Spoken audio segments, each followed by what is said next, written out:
Hello, everybody. Welcome back to another week of the European Tour picks and bets. Skylar Hoke here with Tom Jacobs. Tom, how's it going? I'm still heartbroken for you again, Guido. Just he's there, isn't he? He's there, but he's not. I mean, Wiesberger was pretty much in control, wasn't he? So it's not quite as heartbreaking as Richard Bland beating you, but yeah, it's tough. I mean, back to back solo seconds in a step up in caliber events. I can't be that mad at this last one, to your exact point. I mean, Byrne did nothing wrong. 16 under was a heck of a number to post, but I mean, Byrne's back nine, 5 under, just floated to the victory. Did literally any thought you had a glimpse of a hope, it was gone a hole later. I mean, even when he put it in the water on Saturday morning, I was like, okay, here we go. 6 to 3 feet, just a bogey, nothing big, bounces back. Yeah, I mean, he was in cruise control all week long. I love that course, though. I think Hammerlin's pretty fun. Yeah, I do, and I think we kind of said, didn't we, that there was quite a glaring gap between Wiesberger and the rest of the group and McIntyre, and not to sort of bully on McIntyre, but it kind of showed that Wiesberger's not that far behind in terms of quality, in fact behind at all. He's just not the guy that you see doing it for the next decade. But is it 4 wins now over the last year or so? It's incredibly impressive, and he's going to be a guy that's probably going to miss out on a Ryder Cup spot. And the way he's playing, he's probably deserving of one. Yeah, man, it's pretty close. That European Tour bottom of the list, man, is going to be incredibly interesting. Just to see where they end up for the rankings. Of course, we do have a couple majors, 3 majors still left to earn points. And don't discount Guido. I mean, his name popped up for the first time on the bottom of that Ryder Cup list. And he's now confirmed in Torrey. So we get to talk about that. He's at the US Open. We get to spend a whole hour breaking down hole by hole how Guido's going to attack that week. So I think that's going to be my favorite preview of the year. Thousands to one, probably top 20. Spoiler alert, Sky is going to bet Guido at the US Open. Just absolutely. Just saying. Bet365 threw him up there at 250 to 1 already. So we see that. But no, I'm excited for him. Obviously, Bland is now in the US Open. Byrne is locked back in. It looks like Adrian Moronk is locked in as well. So those final 6 spots look up for grabs. So it's always fun when these guys that are kind of in form make a run at it. And the Open qualification is coming very soon too. Yeah, absolutely. And just going on to this week, and it's a very strange schedule as we'll go on to. I'll let you go on to in a sec. We've got 2 very clear favourites, haven't we, at the moment? And the hope is that they do stay in the event.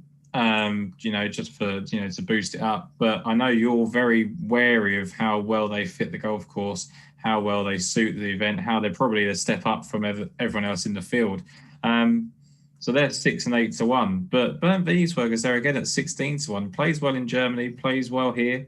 I don't start my card there, and we both start fairly later on. But I just thought it was interesting again that he still seems a little bit not disrespecting the market because there are 2 fine players ahead of him, but seems a decent number.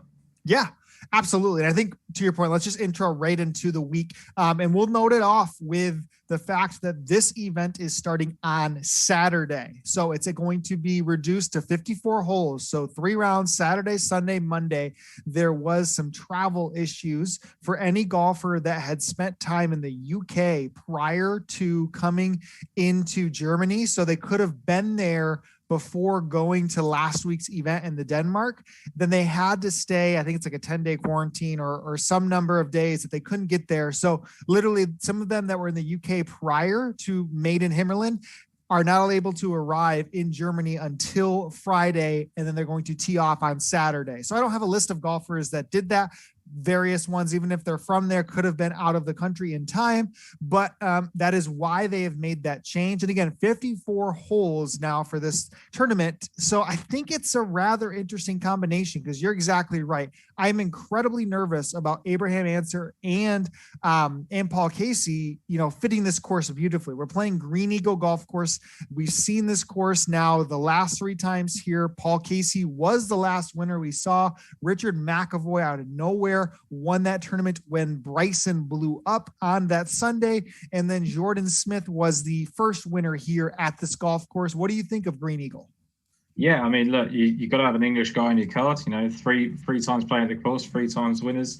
It's great. I think you've got the chance. It's fairly long, but you've got a chance to get to par fives. There's one towards the end of the course. It's a 600 yard. It did actually play over par. So they're not gimmies, but you do need to make your score on those par fives. And really and truly, I think you've got a chance for the big drivers to go out there and make use of it. A little bit of a different test to what we've seen over the last few weeks. And I think it's a good course, really. I think that it's a fair test. I think it's enough to keep it interesting. I mean, when you see Richard McAvoy winning, Bryson was right there. It's strange, isn't it? You see the guys that competed that year that Richard McAvoy won. Christopher Blomstrand, John Allen as an amateur was second. Renato Parasori was second there as well. And you look at the mix of players up when Paul Casey won, Robert McIntyre was second, Bernd Ritthammer, we talked about an awful lot, Matthias Schwab. So the real mix of players there. So I don't think anyone can really be ruled out. I think it brings both into play. And as we've just mentioned there, an amateur came second. And obviously we're going to speak about some long shots later on. Oh, you know it. Because I do think, eliminating 18 holes, I think the more golf that is played, the best golfers always rise to the top. Yeah. So taking away 18 holes, I think, makes a huge difference. And normally you see this in the first round leader markets. Of course, it's just one round, but you see the odds of those that are normally the favorites. Potentially, they almost double those odds in some aspects, but then they also reduce those that are the long shots and bring those down because of the increased variance. Well, that didn't happen on the odds boards this week. It seems relatively priced to a 72-hole tournament. So I think there continues to be opportunities. And again, I'm going to attack it. If you see who has played well at this course, it is just simply ball strikers. Bob was relatively clear of the field through the first two first two rounds. Saturday he blew up, came back, contended a bit on Sunday again. But yeah, I just think it's prototypical. Paul Casey likes, Abraham Answer likes, that can play well at this course, and why my nerves are up there. But you mentioned these guys are quite short.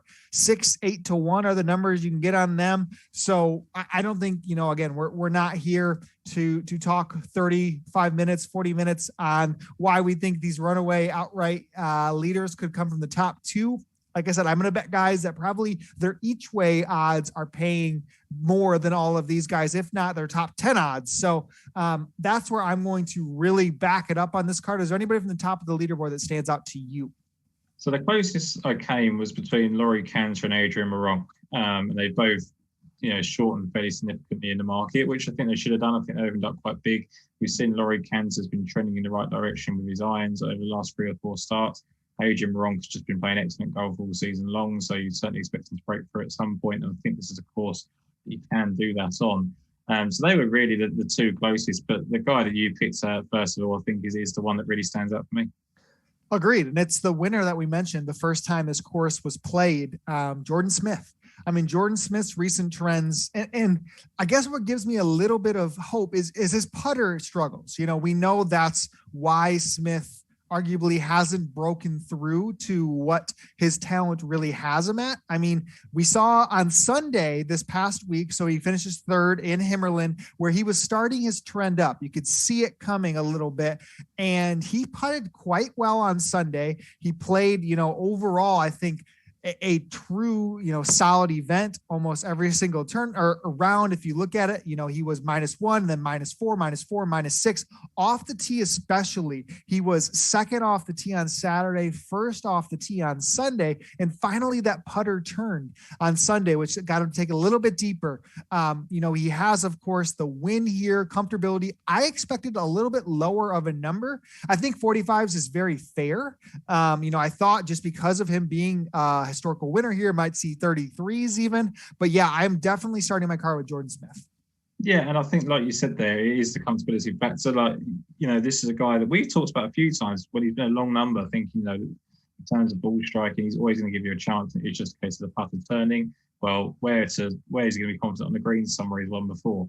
Hasn't been as impressive as you would hope since that win here. But, what he did last week, what he's done here in 2017, is plenty good enough. And like you say, he's a player that we've been expecting to break through. And I can see him doing it again here. We see players win multiple tournaments at the same course, quite often. We're going to go on to a guy that's done it earlier. So yeah, I think he's a good bet. I think that he's a decent number. And yeah, I think we can take on the top of the market with him. Yeah, and I think it's a perfect kind of in between. Again, his each way odds are going to pay out more than Casey and Answer's outright odds. You get 6 places, maybe 7 places overseas on him. I think it's a very, value driven, trend specific with some course history to it. So very intrigued by Jordan Smith. And then I got to back it up pretty deep for my next one. Is there anybody else kind of in that mid-range? You mentioned Meronk that kind of stood out to you. I think there could potentially be, again, US Open, I guess, giddiness, anticipation. He's just going to be headed off to the States to finish this event. So is his heart all the way in it? Again, a lot of these guys are fighting not just for that. The Open qualification, like we mentioned, is very close where they take the top 5 guys on the race to Dubai of those that aren't already qualified for the Open Championship, because there's some carryover from previous race to Dubai. It's not as many spots as usual. So it's going to be very tight at the top.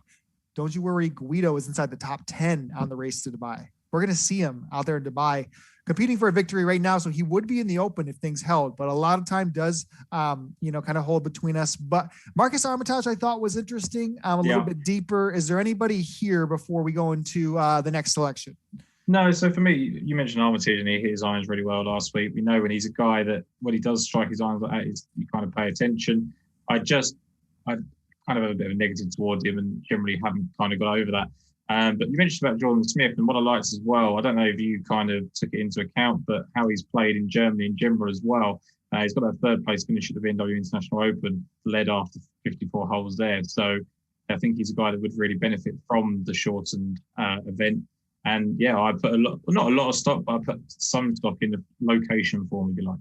Yeah, absolutely. I think that's one, element yourself you bring to the table. Really good with these corollary courses, really good with the areas of the world that might have some similarities. So like hearing that. The next golfer I am going to go to is one that we mentioned on the PGA Championship recap, a golfer that honestly, if he had a putter, any sort of a putter, would have finished much better than where he did. He was 3rd in tee to green behind Phil and Brooks Koepka, but still finished 44th the PGA Championship. So enough under the radar that they dropped an 80-1 for Daniel Van Tonder, recent winner on the European Tour in Kenya. He was in a playoff shortly after on the Challenge Tour, and then has those events that he did at the PGA Championship. I think it is a steal of a deal for Van Tonder. Yeah, I mean, the only slight concern for me is that it's been very much Africa, South Africa. His Sunshine Tournament, very dominant over there. And then his win obviously came in Kenya, and he competed again on the Challenge Tour in South Africa. But he also hasn't had that many chances. Like, it's not, he went out to the PGA Championship, like you said, just absolutely ball struck the nuts off the ball, and played really well. Tied 44th. When you look at it, doesn't sound great, but it's a big occasion for him. There were some guys down there at the similar sort of, Bryson DeChambeau, Tyrrell Hatton, Rory McIlroy, Sam Horsfield, guys that we mentioned an awful lot. Bob McIntyre was there, he beat him, so that, there was some really impressive stuff, and he never really, he kept a really big number off his card all week. And for me, if he can do that in a major field, then stepping up to, we'll call it a step up to the European Tour event this week, it's going to be interesting to see. I think what he does this week will be telling, because I think this is a really good course for him. And if he can really step up and impress in his leaderboard, we can expect him to do it for a long time on the European Tour. Completely agree. I think these are now with some status, with, some, I guess, not as much pressure potentially to have the life-changing win like he did in Kenya that gets him into all these European Tour events. It is probably a load off his shoulders where he could actually set up his schedule, be able to play. And to your point, he is a phenomenal off the tee golfer. That is something that he is up there with some of the tops in the world. I truly believe with his distance that he can have, how well he obviously struck it at Kiowa. I would really, really like to see him get into the Torrey Pines field, because I think he could do something similar to what he did. So I am there at the 80s. Let's talk the next golfer that we are both on here, just a little bit deeper in odds. Yeah. So, I'm trying to think who it is now. Who have we got? Who are we doing? So he would have had, a great putter. Can never find this golfer in form. He once took his shoes off on the back nine of a victory Pablo Larrazabal. I always get Jose Maria Olazabal and Pablo Larrazabal mixed up, but I think I nailed both of those. You did. They're absolutely superb. And I don't know why my mind went blank, because he's the player that I actually think is the best value of the week. There's another guy at a similar price that I was thinking I was going to talk about. But he's superb. And we talk about the BMW International Open, 2 victories over there. And then he's played really well here already on his debut last year. And like you say, he struck the ball incredibly well in Denmark last week. So that he's a guy, for me, I find it really hard, because whenever it looks like it should be perfect for him, he seems to miss the cut, and then he'll go and do what he did last week and play really, really well. And that's the slight concern. But I think that's factored into the 90-1, because if he was consistent all the time, then he would be 33-41 goal for him. That is the biggest fear, is you don't see the signs out of Pablo. Ultimately it's, baked in hopefully to what you said as the numbers. I anticipated a decent bit lower as well for him, kind of reading through the tea leaves of the stats.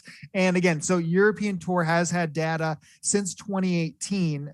So not, in the history of Pablo forever, but he won the 2019 Alfred Dunhill Championship. That was a tournament which he literally was having blisters on his feet that he couldn't get through the back nine without taking his shoes off, rolling on the ground a little bit.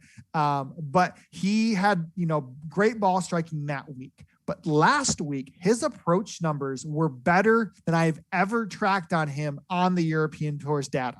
So it's a lot to ask, but the number is not much to really be seeking for. So, and he also has a 7th place finish here. And I love the correlation that you said with 2 victories at the BMW International. So I think Pablo presents, to your point, almost with Van Tonder, in my opinion, the 2 most value outrights, in my opinion, of the week. Yeah, and he was never outside the top 10 on that debut as well, which is really impressive. And like you say, he's got those 2 wins over at the BMW International Open. They could mean they're not the biggest course correlations, but they are both in Germany. He's got 2 top 9s and the 14th there as well, so he really does love this part of the world, and I just think there's an awful lot to that. Another guy in very similar vein at a similar price as well is Ross Fisher. I mentioned last week that his irons were trending, and I kind of ignored him, and then he obviously turned up, but he's very similar in the sense of the BMW International Open. He was 9th and 8th there, 18th and 11th as well. And then he's got a 5th and a 2nd in this event at the previous course, which, doesn't, stick up so much. But it's location form for me. He was 2nd to Alexander Levy in the playoff, and he got reduced to 54 holes. He was 46th here last year, which isn't great, but just, 5th and 10th the last 2 weeks of strokes gained approach.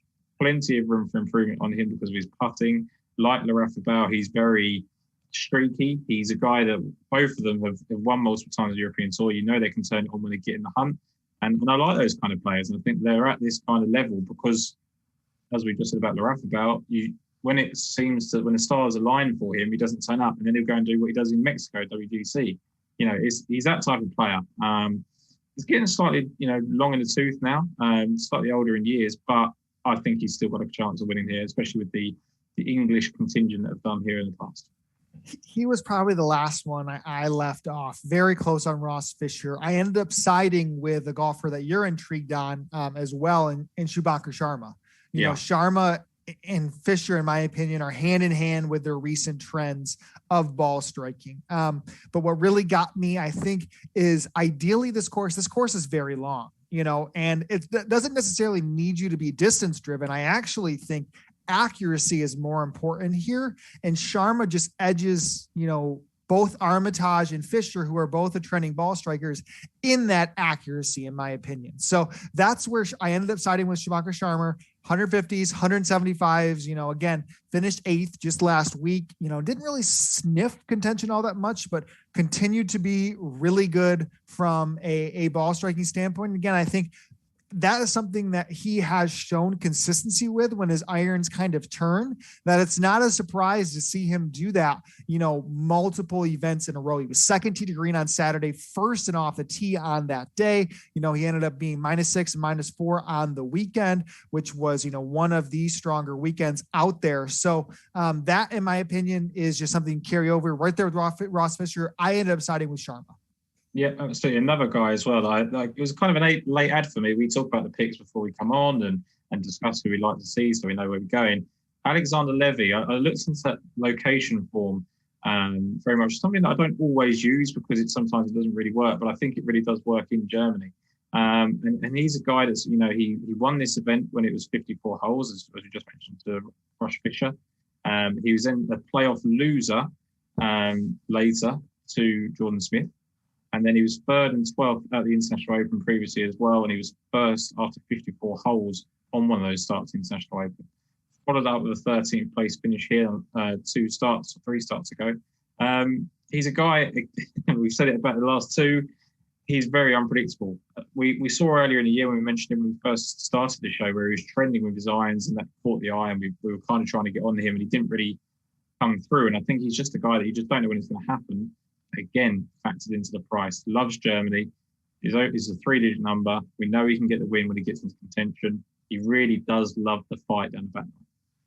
Yeah, absolutely. And again, we're focusing 54-hole event. We have a couple guys at the top of the leaderboard that we feel are strong consideration for, sweeping this event. But that gives us a lot of opportunity for places. And you look at these odds, we're betting guys, we're seeing places that are 3-4 times the odds of what their outrights is. And we've had a knack for getting guys up there on the leaderboard. So hopefully we continue these long shots to do that. I'll take this time before we get into the real long shots to make sure that you subscribe to Daily Fantasy Sports Picks and Bets, the Mix on all podcast platforms. Apple has figured out kind of the issue that has been going on. So you should see those podcasts now populate into your podcast app. But again, we are available on all different platforms. So please feel free, rate, review, subscribe for us. We continue the show and efforts from Mayo Media Network and really appreciate all of your support. So I have a trio of long shots, but I'm going to take it one by one. I know you have a guy that you fancy. You're debating a little bit if you're going to hop on him. So I'll start with the first one. And again, this is the first one because we have 3 of them that are 500 and greater this week. So I think, you can even look at the consideration of top 5, top 10, top 20s for some of these guys. But the first one is Benedict Staben. So what's intriguing to me, and this one gave me some FOMO a little bit last week, is we saw that we saw at a home course last week of Lucas Bjerregaard through about 15 holes, was like in the thick of it. Yeah. Tied for first through 15 holes. And I'm like, oh my gosh, he's back. We've created it at his home course. Of course. How do we miss this? I love Bjerregaard, hasn't shown any life. Well, Benedict Staben is the only guy listed on the European Tour with Green Eagles as his home course. Pull up his Instagram, all over his Instagram. Now, does his course history back that? Of course not. But he's 500-1 of his last 5 OWGR events. So he mainly plays on the PGT, the Pro Golf Tour, a little bit of the Nordic Golf League. He has 3 of them inside the top 5, another top 10 just last week. 500-1. Again, like you say, you don't need much to be betting on these guys. It's worth a penny on there. Especially when it's 54 holes, because these are guys that you'd expect. I mean, again, it's the final round, so it doesn't matter. You'd still be nervous going to the final day, but it just seems to be that you can kind of hold it together for 3 rounds. When you get nervous over a weekend for these younger guys and these amateur guys, it really does hit them. I mean, he's 750-1 over here. In some places. So it really is incredible. The guy that I was really undecided about, and someone I've mentioned before, I always remember him from seeing him at St Andrews at the Open Championship, and it's Ashley Chesters. He's got an 8th and 9th at this golf course. He's got 2 top 21s in the BMW International Open. Hit his irons really, really well recently. Gone off the boil slightly, which is why I'm a little bit umming about it. I still don't know if he can actually win a golf tournament. So I just thought 225-1 for someone that's had such good history on the golf course was appealing enough for me. Yeah. Chester's is somebody that you can rely to just be in the short grass and find the greens. If the putter can cooperate, then, he can find himself inside the top 20. But yeah, almost places, stroke probably shy in each of those 2 weeks. But yeah, you don't have to attempt much, I think, with Chester's at a course style like this. So we're going to go into the version of getting a little bit deep here. Let's start with one that you probably aren't that familiar with, but to me is a household name, and it's Pedro Figueiredo. So Pedro is an intriguing golfer who is arguably the most underrated when it comes to strokes gained approach on the European Tour. If you look at what Figueiredo has kind of done almost consistently for, I guess, the last 2 years he's had a tour card, he finds himself, quite high from what you'd expect from a golfer who is, not making cuts at a regular rate, if at all. He's inside the top 20 on the European Tour this year in strokes gained approach. And what's interesting from Pedro is you'd find that hopefully to turn. Eventually, somebody who is that good long-term with their irons, you'd hope would see and sniff a leaderboard. And he realistically hasn't, except twice that I can really fondly remember. One was last week through 36 holes. We saw Pedro right there inside the top 10. And again, his irons continue to trend. We see it go well. Last week, his irons weren't as good as you'd expect them to be, but he still was able to be within the lead 36 holes. Weekend, not as great.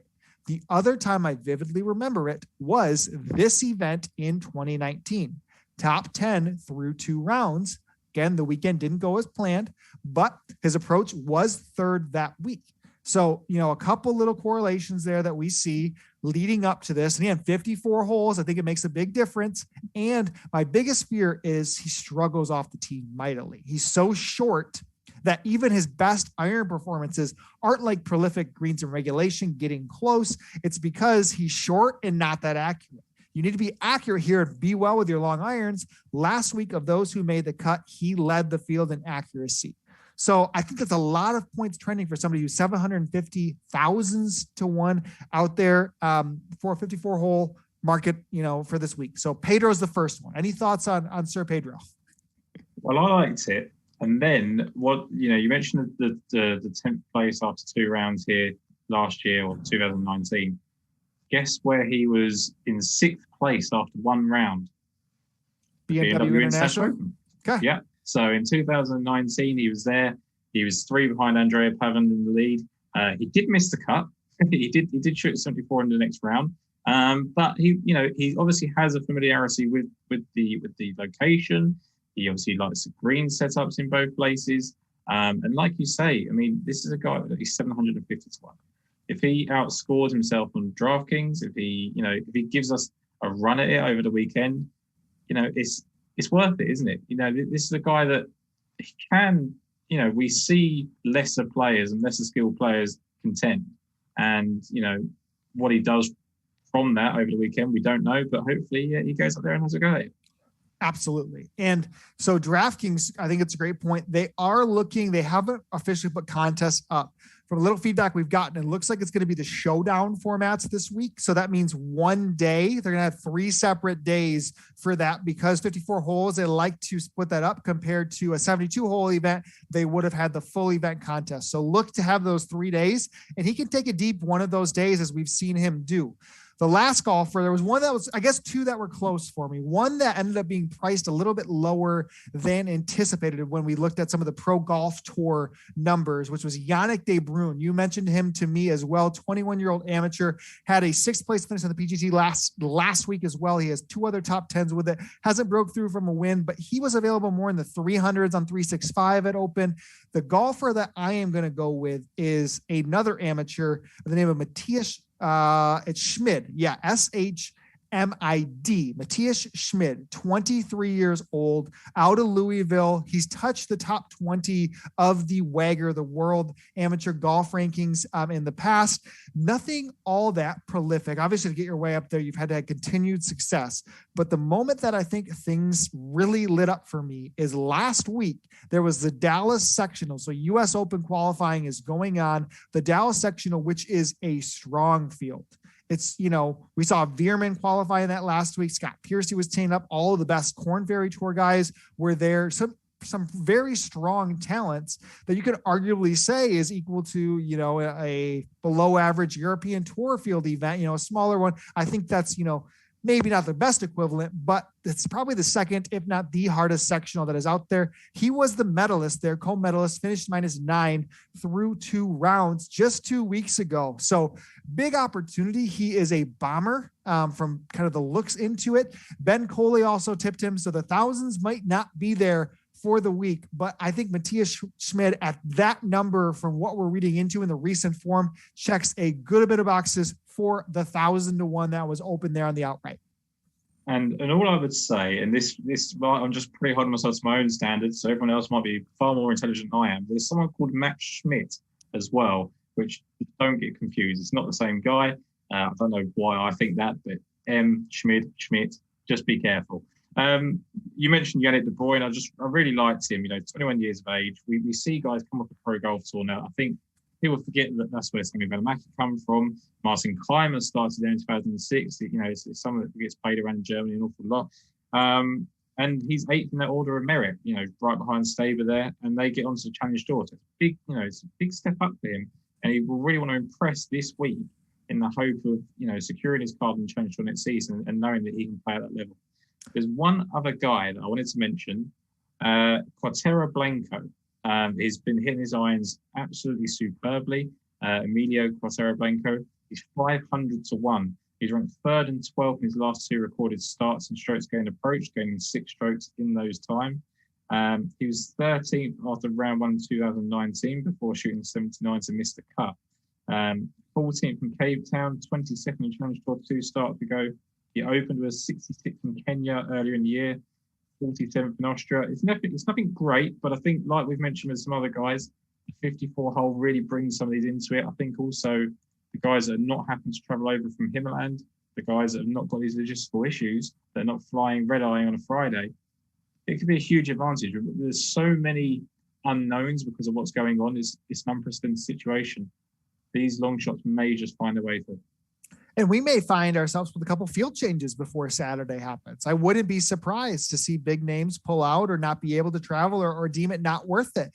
Burned getting into the U.S. Open, Meronk, we could easily see golfers not end up teeing up on Saturday. This is Tuesday. This is before our preview, before they normally even have a field commitment, on the Monday morning. This is, a little bit earlier than that with the delayed start. And then to your additional point, looking into some of these long shots and coming off of these smaller tours, we saw this just last week. I mean, Nicholas Norgard Moeller, we had bet him. He was up there. He finishes 8th in that tournament. We see John Axelson lead in approach, finish 11th. We saw, Lori Ruska, I believe it was, who was the first round leader just last week, all fighting up from the Nordic Golf League. Like, these guys do find themselves on the top of the leaderboard more often than you probably would think on the European Tour. So I definitely think this event sets up for us getting some places on these long shots. But let's run down the card, Tom. Could you run yours from the top? Yeah. So we're going with Ross Fisher and Pablo Larrafabal from the top. I say from the top, I think that it's a case of not going so short for me. Jordan Smith I liked as well, to your point there. They were just guys for me that really stood out. Xander Lombard, didn't actually mention. I was really keen on him as well. First, 13th, 14th in strokes gained approach recently. Ashley Chester is someone I'm considering, and then Quatero Blanco and Yannick De Bruyne. Yep, love it. I'm on Jordan Smith with you, 45s with best available. Daniel Van Tonder, 80s. I think really excited for him carrying that over from PGA Championship. Pablo Larrazabal at 90. Pablo Larrazabal, right? That's it. Shubhankar Sharma, 175. Benedict Staben, available in the 500. You said 750. Pedro Figueiredo, 750 to 1,000s for him. Matthias Schmid, 1,000-to-1. Long shot week. Let's get some places there. Anything else to wrap it up, Tom? No, I think before I tongue-tie myself anymore, we'll probably move on for the week. But long shot season's got me all giddy.